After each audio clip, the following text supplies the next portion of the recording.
Hi, I'm Darlene from Digital Photo Mentor, and this is day 3 of our 7-day photo editing challenge. In this video, we're going to talk all about black and white conversion. So let's get started. Just a quick reminder, if you are not already signed up for the challenge, you can still participate. Just follow the link below the video and sign up, and you'll be able to download this image and follow along with today's tutorial. So I'm going to show you how to get from this, which is the original raw file in color, to a final finished black and white image. And I'll show you different variations. So I'm going to show you the wrong way to do black and white conversion and then the better way to do black and white conversion. So this will work. I'm demonstrating this in Luminar, but this will work in very much the same way in Lightroom or in Photoshop if you're using the Adobe Camera Raw processing module. Okay, so they have the same kinds of tools of black and white conversion. So the first thing I'm going to do is go back to undo and go back to the original file. Okay, so as I mentioned in previous videos, this is my history. So I've already edited this image and created the final version. I'm going to go back to the original, and you'll see a couple of things immediately when I do that.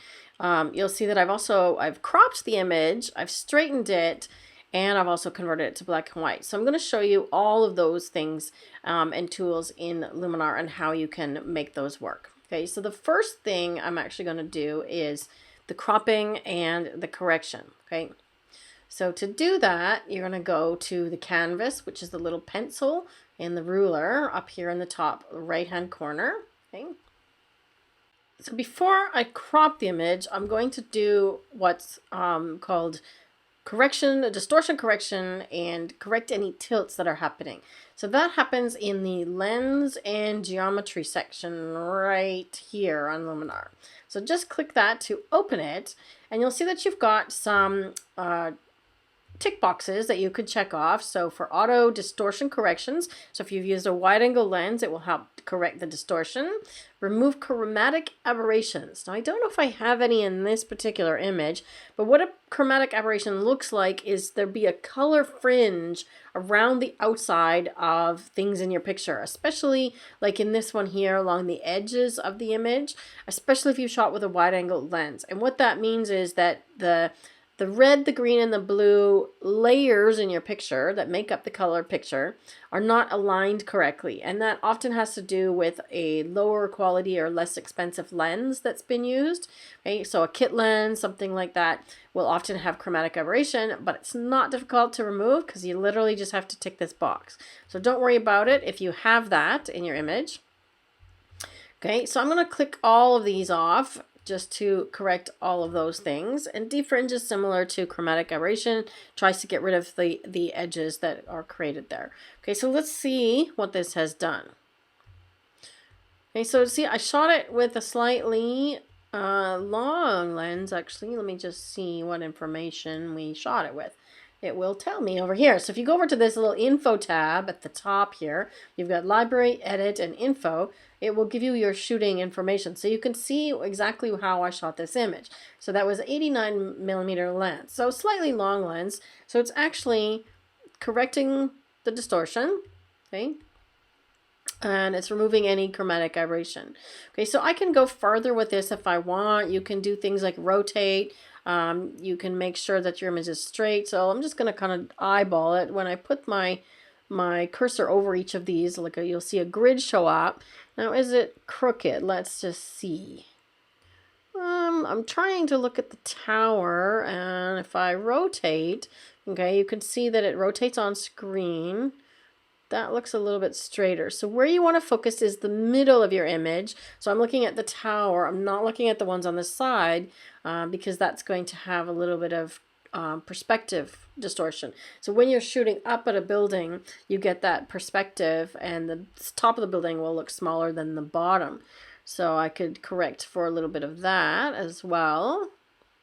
I need to go this way. Okay, so that's about there. So that looks pretty good. So I'm looking at the edges, the palm trees on the left, which is your left, and the building on the right. So I'm trying to kind of eyeball it and see and I've actually gone back to 0. So it looks pretty straight. Because I've shot with a fairly long lens, it's not really distorting the perspective. So if you're shot with a wide lens and you're looking up, you might have to do some vertical corrections. Okay. So if I'm happy with that, I can just close that panel. Now I'm going to crop it. Okay, so you can also do rotation in the cropping tool. So I'm going to uncheck this little lock, it already is, so that I can crop freely, because I don't want to keep it in the normal aspect ratio. I'm going to crop out the right hand side. See, there's this person in the bottom corner here, and I don't want to do a lot of work to clone that person out, so I'm just going to crop them out. And you can decide how much you want to crop. If you want to keep going and crop the whole building out, you can do that. I'm going to leave the white column sort of as an edge, like framing the scene. Right? And on the left, I'm going to decide to at least come in so that I get rid of that space, that blue space between the palm tree and the edge of the frame. And originally, I kind of thought I would leave this lamp in. It's kind of, you know, sets the scene. This lantern's lit. But it kind of gets a little busy and distracting, so I'm just going to crop it out and come right into the tree. I could try there. I find that leaving a space here leaves a gap, and your eye tends to want to go there. So I'd rather leave the dark tree on the edge and crop right in. So almost a square. Okay? I could come in a little bit on the bottom as well, and I kind of start cropping this guy out. But I don't want to come into the fence too much, so something about like... Oops, no, I don't want to do iTunes. Get out of there. Something about like that. Okay. So I'm going to apply the crop, and it brings me back into Luminar. So now that I've done my lens corrections, let's do the before and after again. You can see that it's just, you know, ever so slightly correcting sort of the distortion and the tilt. Very subtle. Okay. Now I'm going to go back in to do the basic editing. So I always want to do basic contrast and sharpening and so on before I convert to black and white. Okay? And then I can always come back and readjust those things. So it's kind of like a little dance. You adjust one thing, you go adjust a second thing, and then sometimes you have to go back and reassess the first adjustments that you did, because the second adjustments may be affecting it. Okay, so I'm going to do the white point again. And if you remember from day 1, when I did the street photo, I'm going to hold the Option-Alt key and drag the white slider to the right until I see something that looks like this, which is areas of clipping or no detail. Then I'm going to drag it back to the left until they disappear. So that's giving me about plus 34. Okay. So when I let go of that, let's just see what that's doing in terms of contrast. Okay, so what that's doing is it's moving the white point to the far right edge of the graph so that it's giving me pure white in the photo. So when you're doing a black and white, you absolutely want to make sure that you have nice strong contrast, or the black and white image will look muddy. So if you've ever converted to black and white and it kind of looks blah, it probably means you just need a bit more contrast. So look for those white and black endpoints. Okay, so I've done the same with the black slider. And I think I'm just going to boost the exposure a little bit. So remember, exposure affects the midtones more than anything. Okay, I'm going to boost that to about 0.2 or so, 0.2. And in terms of color, we could use the little eyedropper here for white balance. You can see the white balance, there's this little eyedropper tool. If you click that, it becomes a targeted tool. So wherever you click in the picture, it's going to analyze that color and try to neutralize it. So if I believe that this column is white, I can just click on that and it neutralizes that tone. Okay, so watch what happens if I click on something that's not white. Okay, so if I click on this yellow building, it's going to try and correct for the yellow. So it's going to make the image extremely blue. Okay, that's what I expect. So let's see what happens. I was correct. Okay, so I'm just going to undo. So that's Command or Z or Z to undo that. Okay, I don't want a blue picture. So let's increase the exposure just a little bit more. Okay, so that looks pretty good. If you want, I can boost the shadows, but it's not too bad. Like, I'm seeing detail in the shadow areas, and I like the general contrast and look of the image. So I'm going to start there. Let's see how we're doing. Okay, so this clock tower over here looks off color, but it's actually green. So don't try and correct the color on this clock tower, because these little whatever they're called things on the balcony here are white, but the actual columns in the tower are green. So don't, oops, there's my kitty. Don't color correct for the tower, color correct for the white column over here. Okay.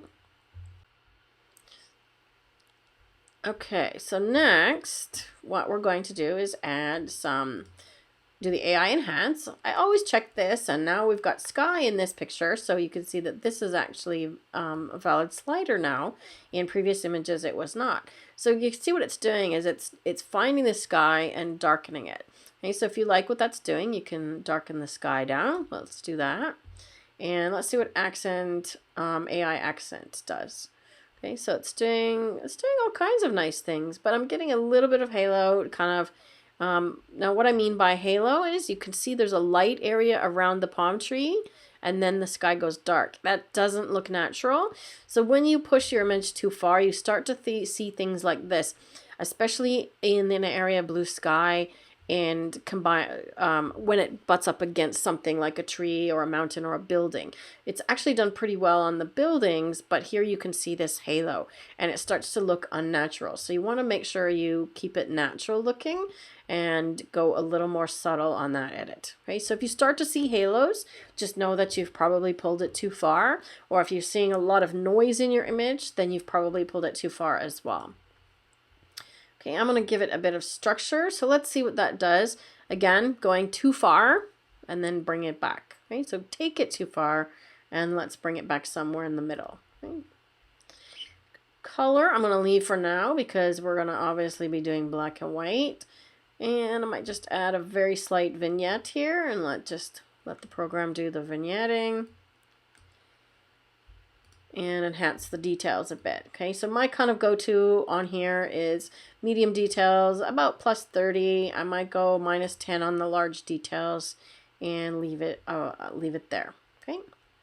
Now, I said I was going to show you the wrong way to do black and white conversion and the right way to do black and white conversion. So let's take a look at the before and after one more time before we do that. Okay, so it's looking pretty good. It's gone from sort of muddy and unsharp to nice and sharp. And that just reminded me that I want to add a little bit of sharpening as well. Okay. So the wrong way to do a black and white conversion is to just desaturate or lower the saturation to 0. Okay, so if you're working in Photoshop or Lightroom, you'll have a saturation slider as well in your basic panel. Okay, so all I'm going to do here is I'm going to remove, sorry, not this one. Let's go back up here. Saturation. Okay, so saturation, this applies to the whole image. Okay, so I'm just going to take it all the way down to minus 100. Okay. All right, now you might be thinking, that looks pretty good. Why would I not want to do that? So the disadvantage of doing that is that you don't have any control over how the tones are converted into grayscale, okay? And you cannot adjust them later.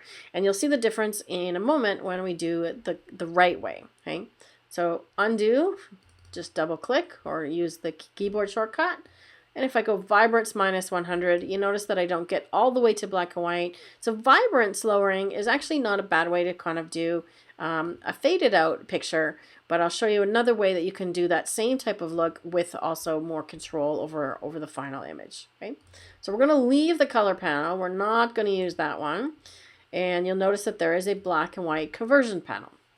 Okay, so no coincidence. If you're working in Photoshop or Lightroom, there's a black and white conversion as well. And once you hit the black and white conversion or choose one of the presets, it will give you some sliders like this. Okay, so what this has done, okay, is it's basically changed all of the colors to saturation 0. Okay, so let's hit convert to black and white. Okay, so all the colors are now completely desaturated. But you see these sliders here, okay? So then you have two choices under the black and white conversion. So you can adjust the luminance, which is the brightness of each color. So Luminar knows the original color tones in the picture and it will adjust them accordingly. So we know that the sky was blue, right? Generally, most skies are blue. So watch what happens when I take it to the left. It's going to darken anything that was blue, okay? See that? Look at how much more dramatic that is. Or I can take it the other way, right? Let's see what happens if we do yellow. Okay, so notice that the building was mostly yellow, okay? But then you're going to be surprised when we do red. Watch what happens when I do the red slider. Okay, so even though the building is yellow, it's got a lot of red in it as well. So it's being affected by both the yellow and the red slider. So I encourage you to play around with these and see what it's doing. Okay, so green you would think is affecting the palm trees, but notice it's also affecting the shutters over here on the building. Okay, so if you want to darken them, you pull it to the left. Okay, so remember left is minus, right is plus. Okay, so minus is darker. And I don't think it's magenta, is not really, there's nothing magenta in the picture. Okay, so that's luminance, okay? You can adjust the tones. On the saturation tab in this panel, you can actually add some color back in, okay? So notice when I increase red, see that yellow building comes out again. So this is where we could decide how much saturation we want. I'm not a huge fan of images that are partially colored like this. They're a bit dated and it's sort of like it was a trendy fad. I'm not a huge fan of that. So what I prefer, what I would recommend is actually keeping the black and white and then just giving it back a little bit of saturation in all of them if that's what you want. Okay, so go, you know, maybe 29 or 30 on all of them and just give the picture a little bit of color back, okay? Like so. But I'm going to leave them all at 0. So we're doing a pure black and white.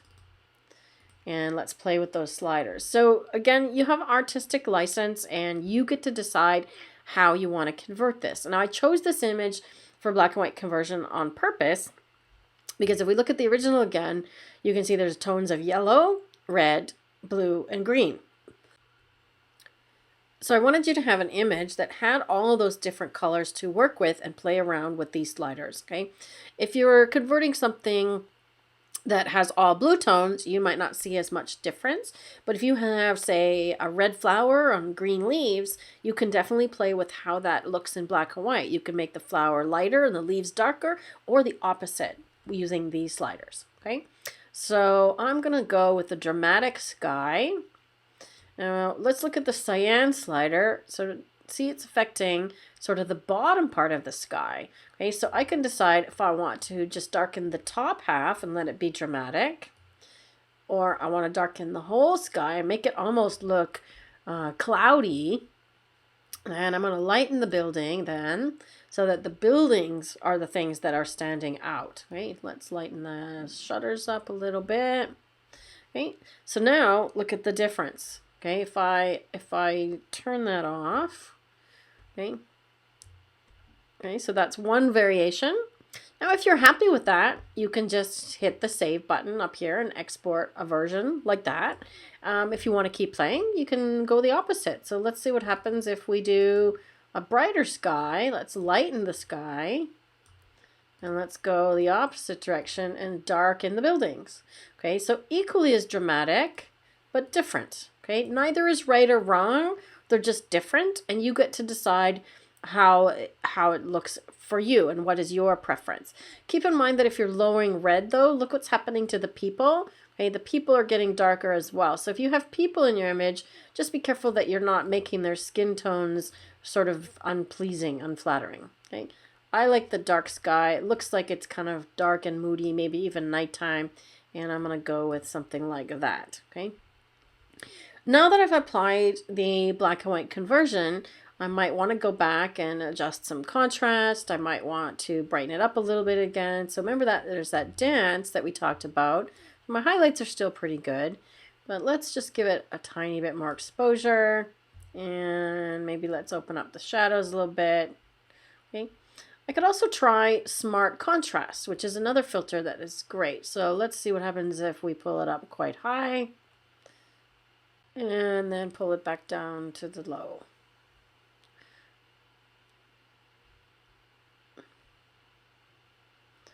Okay, so if I pull it up to 65, this is what we get. We got a lot of contrast now, versus on the negative side, it starts to get really muddy. So let's go with a little bit of smart contrast, somewhere around 20. Okay, again, total personal preference. You get to decide. And then once again, I could go back to my black and white conversion and say, okay, my buildings are a little bit too bright now. Let's get a little more detail in there. And just play around with the sliders until you're happy. So once you get the image where you're happy with the black and white tones, okay, now we can move on to play with a few other techniques. So if you go into the creative panel, okay, there's a dramatic filter and a matte look filter, which also look great on black and white images. So if you want to just play with those, see what they do. Okay, so matte look is kind of giving you that sort of old faded look, right? So it's going to make the blacks more muted. It's going to play in if you want to create like an antique looking photo. Okay, so that's matte look. Dramatic increases the contrast, and it works actually really well on color images as well, right? Because you can see what that is doing. So I encourage you to just play with the different filters and see if that's the look that you want for your image. Okay?